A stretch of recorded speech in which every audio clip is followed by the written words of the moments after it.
आप लोगों का स्वागत है केएस स्टडी पॉइंट में।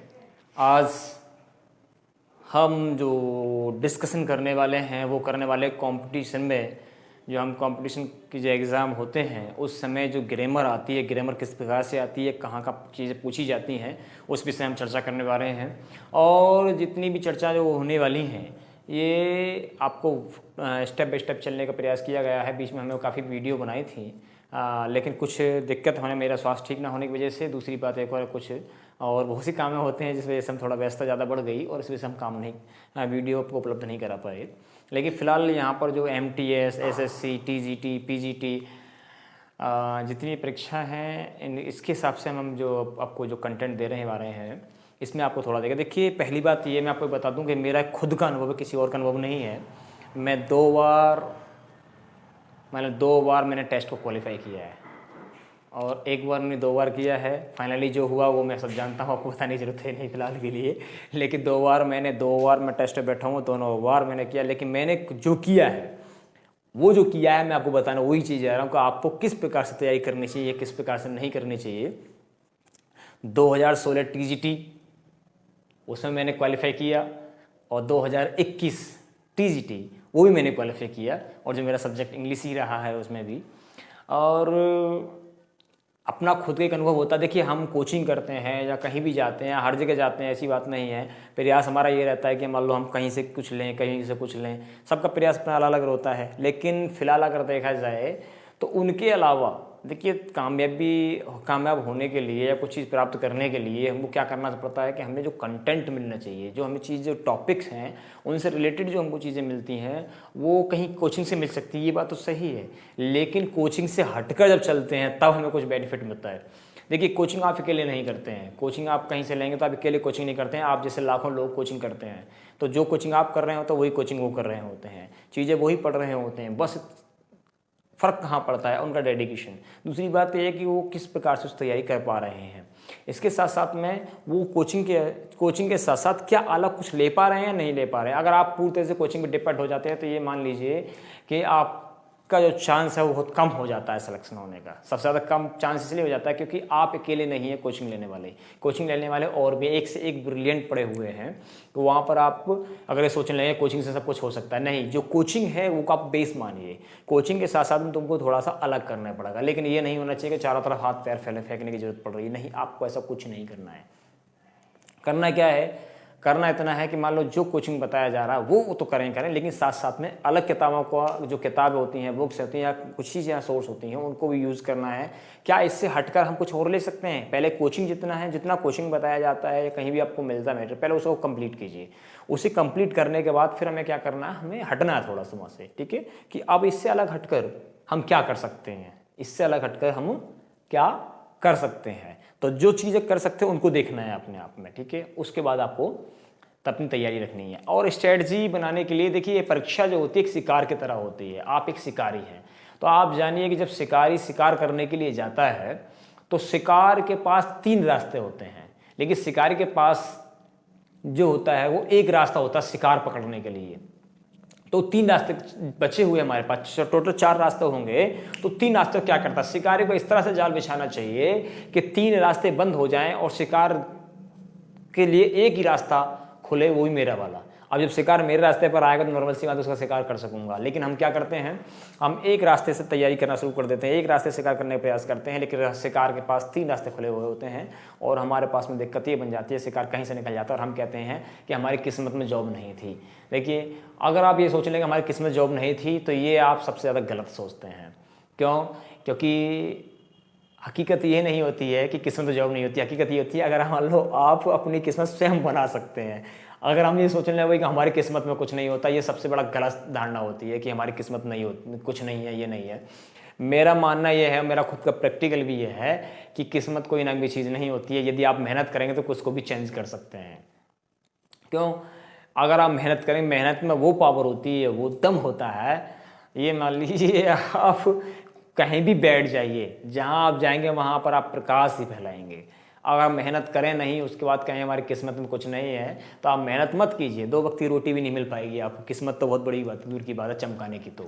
ठीक है। तो हमको क्या करना है कि हमको ज़्यादा मोस्टली क्या काम करना है कि अपनी मेहनत पर विश्वास रखिए। देखिए अपने ऊपर विश्वास रखिए, हमें डिपेंड नहीं रहना चाहिए दूसरे के ऊपर। अगर हम जब किसी के ऊपर हम डिपेंड हो जाते हैं, उस कंडीशन में सबसे बड़ी दिक्कत हमारे पास ये आती है कि यदि मान लेते हैं उस समय हमको ज़रूरत है और उस समय उसने हमारी हेल्प नहीं करी जिसके ऊपर हम डिपेंड हैं, तो हम किधर के नहीं रह जाते हैं। फिर हमको ऐसा लगता है यार दूसरे व्यक्ति ने हमारे साथ में ऐसा कर दिया, उन्होंने हमारा साथ नहीं दिया, बहुत सी बातें निकल के आती हैं।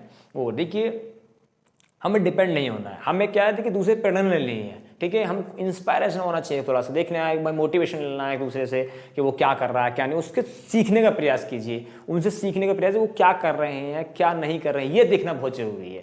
ठीक है, और कुछ नहीं, देखना जरूरी है। उसके बाद चलाना तुमको खुद पड़ेगा। भाई ऐसा तो नहीं हो सकता है कि मान ले रहे हैं जिसका आप दूसरे से आप प्रेरणा ले रहे हैं तो आप वो पहलवानी करने के लिए अपना एक्सरसाइज कर रहा है, एक्सरसाइज वो करे और फायदा आपको कभी नहीं हो सकता, क्योंकि जो काम करेगा फायदा उसी को होगा। हमको ऐसा तो नहीं हो सकता है। दूसरी बात है इंग्लिश। देखिए इंग्लिश कुछ लैंग्वेज जो जिसको हम जनरल इंग्लिश बोलते हैं, दरअसल इसमें देखो स्पीकिंग में और ग्रामर में दोनों में बहुत डिफरेंस होता है, बहुत ज़्यादा, थोड़ा बहुत नहीं होता, बहुत ज़्यादा होता है। और ऐसी कंडीशन में मान लो बहुत से क्या सोचते हैं कि हम तैयारी करें स्पीकिंग एक अलग चीज़ होती है। आप सोचें स्पीकिंग को लेकर हम तैयारी कर लेंगे, स्पीकिंग आप कितनी फर्नाडन इंग्लिश बोल लें, कितनी फ्लुएंटली बोल लें, लेकिन आप एग्जाम क्रॉस नहीं कर सकते हैं, क्योंकि एग्जाम और इंग्लिश स्पीकिंग दोनों में बहुत ज़्यादा डिफरेंस होता है, बहुत ज़्यादा अलग अलग चीज़ें हुआ, उसका एक क्षेत्र अलग हुआ, दूसरा क्षेत्र अलग हो गया। स्पीकिंग में कोई नियम कानून चलता ही नहीं है, जिसको जैसा आए बस इतना। स्पीकिंग का सीधा सीधा सिद्धांत होता है, सीधा सीधा अर्थ एक होता है कि हम जो आपसे कहना चाहते हैं हमारा मैसेज आप तक पहुंच जाए और आपका एसएमएस वो जो मैसेज है हमारे तक आ जाए, बस इतना ही। रिसीव और का हमारा टेक का सिस्टम होता है और कुछ नहीं होता है। लेकिन ग्रामर में क्या होता है, हमको सब चीज़ ध्यान रखनी होती है कि कहाँ पर नाउन कौन सी लगेगी, प्लूरल होगा या नहीं होगा, जेंडर कौन सा होगा, वर्ब कौन सी यूज़ करी जाएगी, कंजक्शन क्या लगाए जाएंगे, किसके साथ में कौन सी वर्ब लगाई जाती है, प्रोनाउन कौन सा यूज़ किया जाता है, ये बहुत सी चीज़ें आती हैं। सेंटेंस है तो किस प्रकार से हमारे मॉडल हैं, यूजेज होते हैं, सेंटेंस स्ट्रक्चर क्या हो सकता है, तो ये चीज़ें बहुत सी चीज़ें हमको यहाँ मिलने देखने के लिए मिलती हैं। और अक्सर क्या होता है कि हम इन चीज़ों में गड़बड़ी कर जाते हैं। तैयारी सभी करते हैं, ऐसा नहीं तैयारी नहीं करते हैं। अब जो व्यक्ति लगातार रिवीजन कर रहा है, तैयारी कर रहा है, 6 महीने से लगातार तैयारी कर रहा है, और आप सोचें कि 1 महीने हम तैयारी कर लेंगे, तो ऐसा कभी हो सकता है? कभी नहीं हो सकता है। तो तैयारी धीरे धीरे होती रहनी चाहिए, कछुआ चाल होनी चाहिए, धीरे धीरे चलती रहनी चाहिए। जब धीरे धीरे हम तैयारी किसी चीज़ की करेंगे तो निश्चित तौर पर, ठीक है, डेफिनेटली यही होने वाला है कि आपको कामयाबी कोई ना। आप 6 महीने कुछ नहीं करना, सिर्फ 6 महीने अपनी तैयारी के लिए दे दीजिए, समझ लीजिए आपकी लाइफ ही चेंज हो जाएगी मात्र 6 महीने में। ज़्यादा जरूरत नहीं पड़ेगी और 6 महीने आपकी लाइफ चेंज हो जाएगी। क्यों? लेकिन आप ईमानदार होना पड़ेगा अपने प्रति, अपनी स्टडी के प्रति। ऐसा तो नहीं होना चाहिए आप दूसरे में ढूंढना पीट रहे हो, भाई मैं तैयारी कर रहा हूँ, मैं ये कर रहा हूँ, काम में काम शोर हो रहा है दुनिया भर में, क्या ये भाई मैं तैयारी कर रहा हूँ, उसका लड़का तो वो तैयारी कर रहा है, उसकी तैयारी कर रहा है। ऐसा नहीं होना चाहिए, ये भी नहीं होना चाहिए। आप तैयारी करें, किसी को बताने की जरूरत है नहीं, आप तैयारी करें, करते रहिए, लेकिन शांत मन से तैयारी होनी चाहिए। दूसरी बात ये, जो इच्छाएं होती हैं इनको दमन करना पड़ेगा आपको। अक्सर क्या होता है कि हम जो जितनी भी इच्छाएं होती हैं, ये सब चीज़ें अलग अलग प्रकार की, आज हमारा मन कर रहा है रे चलो वहाँ चल रहे हैं, एक मन कहता है इसका मुख कर ले, एक मन कहता है इसका मुख कर ले, दुनिया भर की चीज़ें सामने निकल के आती हैं, आपको ये करना है वो करना नहीं। आपको 6 महीने सिर्फ देना तो अपने लिए और स्टडी के लिए देना है। आप रिलेटिव्स हैं, दोस्त हैं, परिवार हैं, इन सब में आपको अपने आप को थोड़ा सा अलग करना पड़ेगा। बस 6 महीने आपने मन लगा के पढ़ लीजिए, 6 महीने बाद आप जिस एग्ज़ाम बैठेंगे, ये मान लीजिए छोटे मोटे एग्ज़ाम तो आप कोई माने नहीं रखते हैं, ठीक है, छोटे मोटे एग्ज़ाम आपके माने रखते हैं, आराम से आपके क्रॉस हो जाएंगे। ये ऐसा नहीं मैं बोल रहा, मैं जैसे आपको सोच रहे कि मैं ऐसे बोल रहा हूँ। देखिए ज़्यादा तारीफ नहीं करनी चाहिए अपनी बारे में। मैंने भी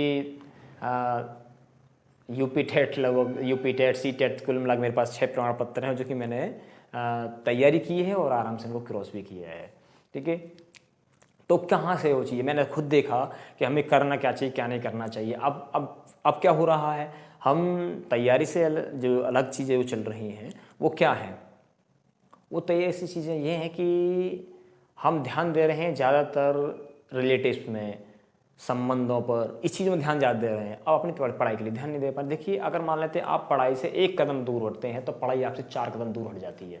ठीक है। और ये मेंटल वर्क होता है, कोई अलग चीज़ नहीं होती है। अगर आप तैयारी करेंगे तो एक समय ऐसा लगेगा, एक महीना हो सकता है आपको दिक्कत हो, लेकिन एक महीने बाद आपका जो तैयारी करने का जो लेवल होगा बढ़ जाएगा, ठीक है। और जब तैयारी आप करेंगे तो कोई भी चीज़ कर लीजिए, आपकी तैयारी में इतनी दिक्कत नहीं होने वाली है, ठीक है। तो मैं इसी बात को कहना चाहूँगा आप लोगों से कि आप तैयारी करें, लेकिन ईमानदारी से। आपकी जो ईमानदारी झलकनी भी चाहिए अपने प्रति। आप तैयारी अपने लिए कर रहे हैं, किसी और के लिए नहीं कर रहे हैं, ठीक है। तो तैयारी अपने लिए की जा रही है तो आप अपने प्रति ईमानदार हो जाइए। जो संसार में जितनी भी चीज़ें जो आकर्षित करती हैं आपको, अट्रैक्टिव वाली जो जितनी भी अट्रैक्शन होता है, जो चार्मिंग चीज़ें होती हैं, वो आपको कुछ समय के लिए आकर्षित कर सकती हैं, लेकिन क्षण मात्र का सुख है। लेकिन आपको अगर लगता है कि हमको ज़िंदगी काटनी है, तो देखिए सोचने वाली बात होती है। हमारी ज़िंदगी यहाँ से शुरू होती है और यहाँ तक फिनिश होती है।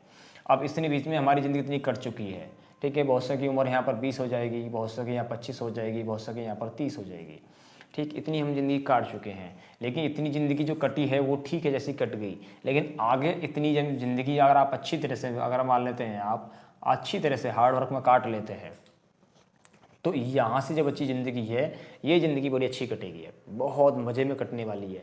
लेकिन अगर मान लेते हैं आपने इतनी जो ज़िंदगी है और ये आपने क्या कर दिया, सब इंजॉय में काट दी, मज़े में काट दी, समझ लीजिए आपकी इतनी जो ज़िंदगी है ये फिर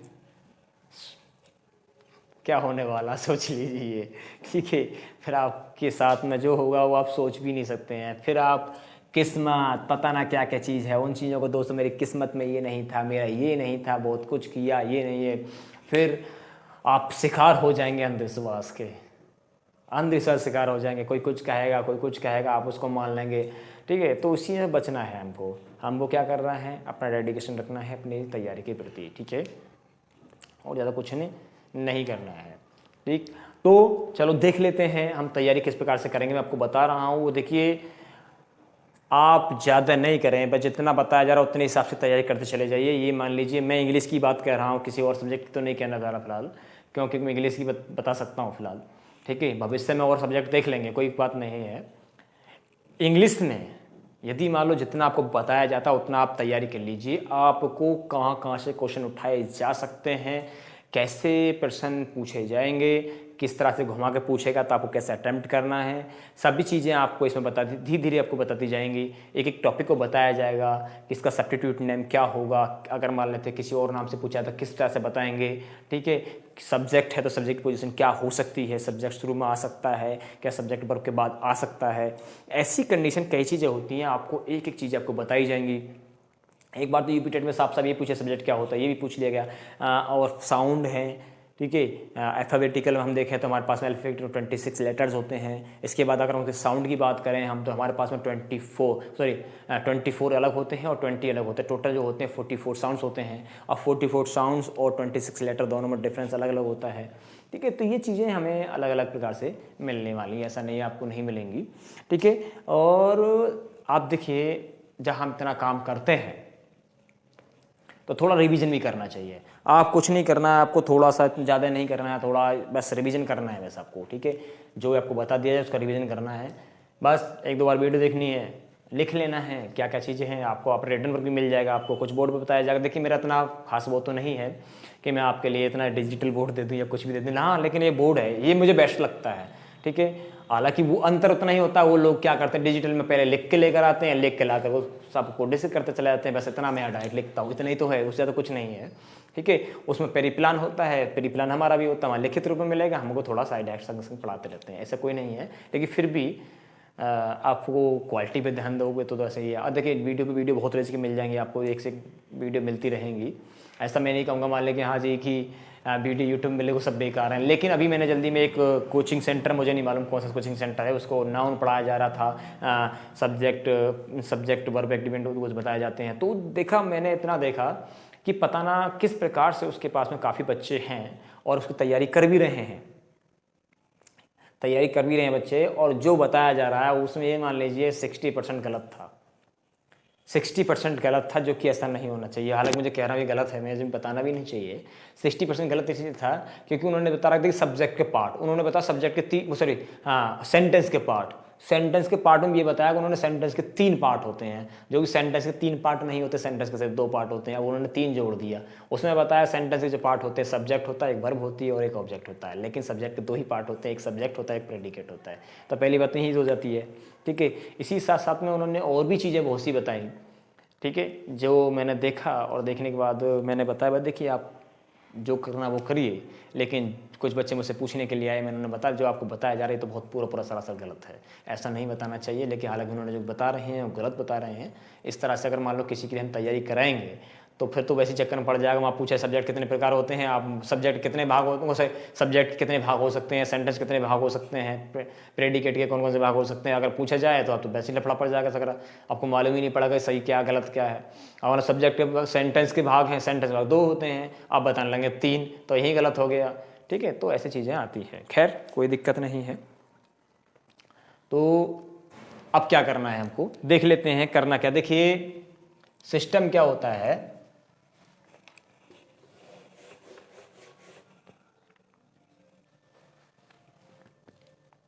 हमको क्या करना है, हमको देखना है कि देखिए ग्रामर, जो हम ग्रामर तैयारी करने के लिए जा रहे हैं, ठीक है।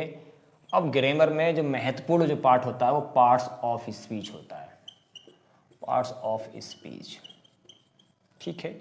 हमें पार्ट्स ऑफ स्पीच, स्पीच क्या है और बस ये बात यहाँ पर आती है, स्पीच क्या है, ठीक। अब स्पीच की बात देखी जाए तो करना क्या है, हमको देखना है कि स्पीच क्या होती है। देखिए मान लेते हैं हमारे पास कोई भी एक सेंटेंस है, कोई भी एक सेंटेंस है, ठीक है। जैसे I am doing my work, ये हमारे पास एक सेंटेंस हो गया।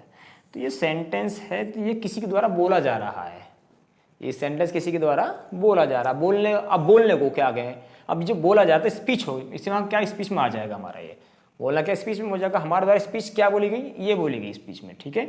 ये हमारा भाषण दिया गया जो भी किस था।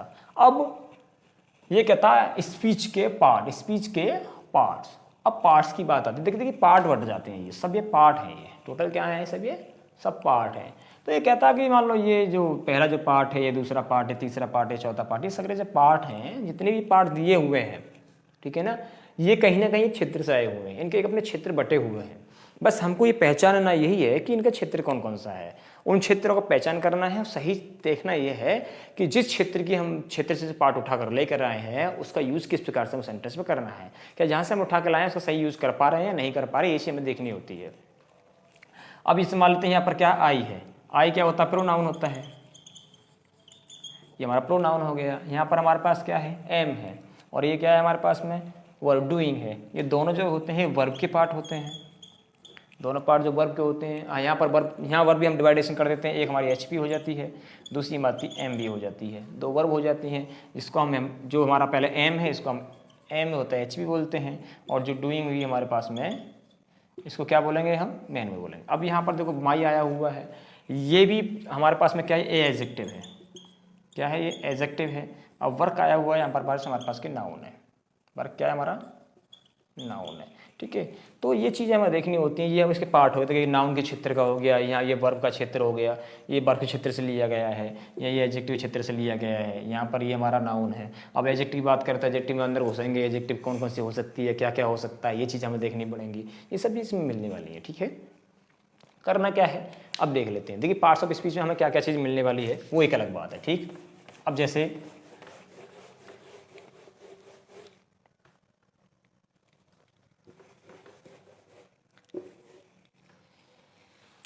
थोड़ा दिक्कत कर रहा है ये, चलो इससे कर लेते हैं।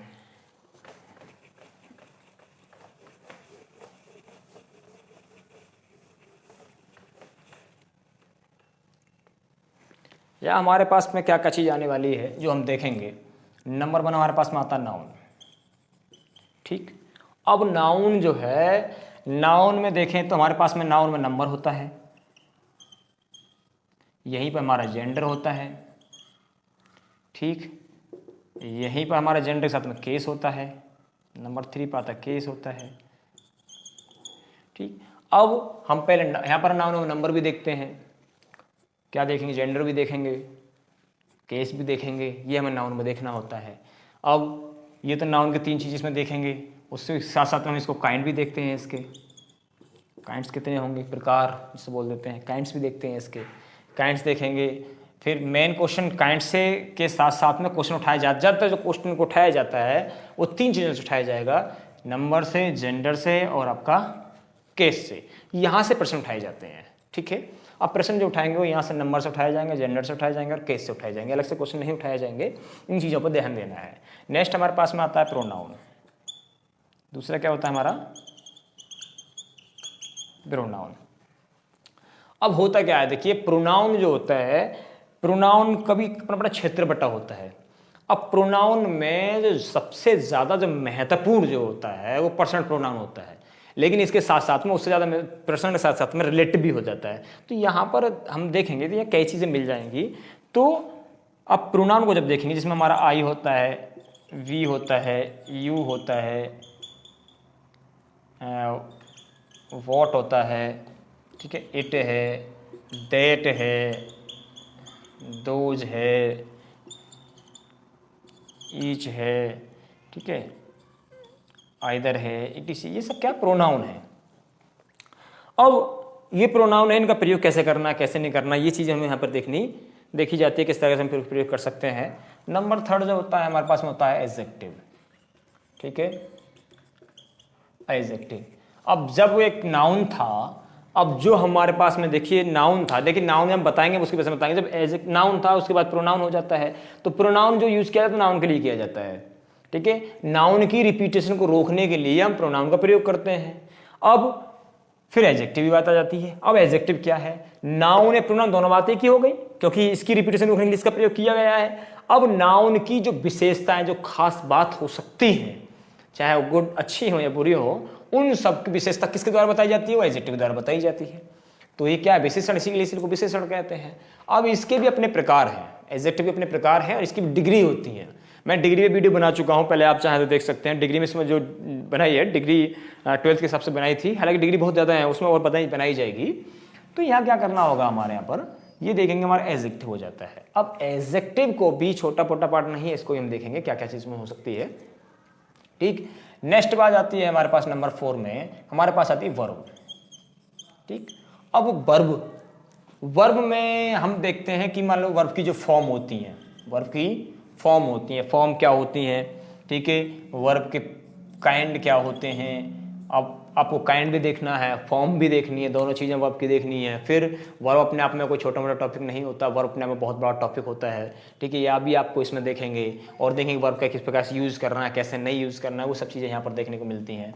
नंबर 5 पर हमारे पास आता है, हमारे पास में एडवर्ब होता है, एडवर्ब, ठीक है। नंबर 5 हमारे पास एडवर्ब होता है। और जो एडवर्ब होता है वो क्या करता है, देखिए यहाँ पर नाउन और प्रोनाउन की विशेषता किसने बताई थी, वो एडजेक्टिव ने बताई थी। लेकिन एडवर्ब क्या करता है, एडवर्ब करता है एडजेक्टिव की, वर्ब की और एडवर्ब, इन तीनों की विशेषता कौन बताता है, वो एडवर्ब बताता है। एडजेक्टिव की भी, वर्ब की और एडवर्ब की, तीनों की विशेषता कौन बताएगा, एडवर्ब ही बताएगा। देखिए विशेषता अपनी भी खुद बताता है और इन दोनों की विशेषता बताता है। ये भी हमें देखना जरूरी है कि कैसे कैसे करेगा। तो एडवर्ब का ये टॉपिक बहुत ज़्यादा थोड़ा नहीं, इसका बहुत ज़्यादा होता है। और इसके साथ में हमारे पास में नेक्स्ट आता है 6 पर देखते हैं, वो होता है प्रेपोजिशन, ठीक है। प्रपोजिशन, अब प्रपोजिशन का अर्थ क्या होता है, प्रपोजिशन क्या यूज किया जाएगा, मैंने जो भी in, on, to, below, before, after, by, with, within, between, ये जितनी भी चीज़ें होती हैं सब प्रपोजिशन होती हैं, उनका यूज करना। देखिए प्रपोजिशन से कम टीजीटी में 5 क्वेश्चन आते हैं। 5 क्वेश्चन का सीधे से देखा जाए तो 5 क्वेश्चन, एक क्वेश्चन 4 नंबर का होता है। एक क्वेश्चन की वैल्यू 4 नंबर की होती है। 5 का अर्थ दिए कि अगर 5 क्वेश्चन आ रहे हैं तो आपका 20 नंबर की प्रपोजिशन आ रही है, ठीक है। और 20 नंबर की प्रपोजिशन आएंगी तो 20 नंबर बहुत ज़्यादा होते हैं। वो प्रपोजिशन पूछी जाएंगे और आपको बताया जाएगा, एक एक टॉपिक पर एक एक चीज़ें बताइए, प्रपोजिशन क्या क्या हो सकती है, कैसे कैसे पूछी जा सकती हैं, वो सब चीज़ इसमें बताई जाएंगी। 7 पर आता है हमारे पास में कंजक्शन। अब जो कंजक्शन है, यहाँ पर जो कंजक्शन है वो 2 प्रकार के मिलेंगे आपको, ठीक है। एक कोऑर्डिनेट कंजक्शन होता है, एक सबऑर्डिनेट कंजक्शन होता है। कोऑर्डिनेट कंजक्शन, एक सबऑर्डिनेट कंजक्शन, 2 प्रकार के कंजक्शन मिलेंगे। और दोनों प्रकार के कंजक्शन जो होंगे, कोऑर्डिनेट कंजक्शन का प्रयोग हम कंपाउंड सेंटेंस में करते हैं और सबऑर्डिनेट कंजक्शन का प्रयोग हम कॉम्प्लेक्स सेंटेंस में करते हैं। ये चीज़ें हम आपको सेंटेंस पढ़ेंगे और कंजक्शन अलग से पढ़ेंगे, इनका यूजेस क्या होता है, सेंटेंस का यूज में, सेंटेंस में कंजक्शन का यूज़ क्या होता है। कंजक्शन बहुत महत्वपूर्ण होते हैं, ठीक है, इनका यूज़ हमें पढ़ना होता है। कंजक्शन से ये मान लीजिए 2 या 3 4 क्वेश्चन जरूर आते हैं, जरूर आएंगे, बचने वाले नहीं है, इसमें से क्वेश्चन जरूर पूछे जाते हैं। नेक्स्ट हमारे पास आता है इंटरजेक्शन। हालांकि इंटरजेक्शन से इतने क्वेश्चन नहीं पूछे जाते हैं, इंटरजेक्शन से क्वेश्चन नहीं पूछे जाते हैं, लेकिन फिर भी हम जान लेंगे इंटरजेक्शन में कुछ वर्ड होते हैं कि इसका प्रयोग क्यों किया जाता है, कैसे जानना भी जरूरी होता है। तो ये चीज़ें हमारे पास में जो पार्ट्स ऑफ स्पीच है, हमारे पास पहला नाउन था, दूसरा प्रोनाउन है, तीसरा एडजेक्टिव है, वर्ब है, एडवर्ब है, प्रीपोजिशन है, कंजक्शन है, इंटरजेक्शन है। ये हमारे पास टोटल चार होते हैं। तो पार्ट्स ऑफ स्पीच बिना ग्रामर होती ही नहीं है, और ग्रामर में पहले हमको जानना होता है। इसके साथ साथ में जो हमको जानना है वो हमारे पास आर्टिकल है, सेंटेंस है, आर्टिकल हो गया, सेंटेंस हो गया। अब सेंटेंस के पार्ट को जानना है। सेंटेंस के पार्ट में सब्जेक्ट है तो सब्जेक्ट के पार्ट कौन कौन से हो सकते हैं। फिर प्रेडिकेट है तो प्रेडिकेट के पार्ट कौन कौन से हो सकते हैं।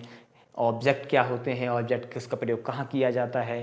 तो ये चीज़ें हमको इसमें जानने का प्रयास करेंगे। इसके साथ साथ में हमारे पास सेंटेंस में सिंपल सेंटेंस कौन कौन से होते हैं, कंपाउंड सेंटेंस कौन से होंगे, कॉम्प्लेक्स सेंटेंस कौन से होंगे, कंडीशनल सेंटेंसेस कौन से होते हैं, और यूजेस में इन चीज़ों को हम जानने का प्रयास इसमें करेंगे। ठीक है, तो आपको मैंने जितना बताया है इतना देख लेते हैं कि आपको इतना तो आपको देखना है कि मान लो जो बताइए कुछ चीज़ें टिप्स बताइए आपको ये देखना है। तो इतना करने के बाद अगर जिस भी बच्चे ने मान लो ये सब चीज़ें कर ली, इंटरजेक्शन, अगर ये सब इंटरजेक्शन तक आपको ये सब चीज़ें कर लेते हैं तो ये मान लीजिए उसने 50% ग्रामर कवर कर ली।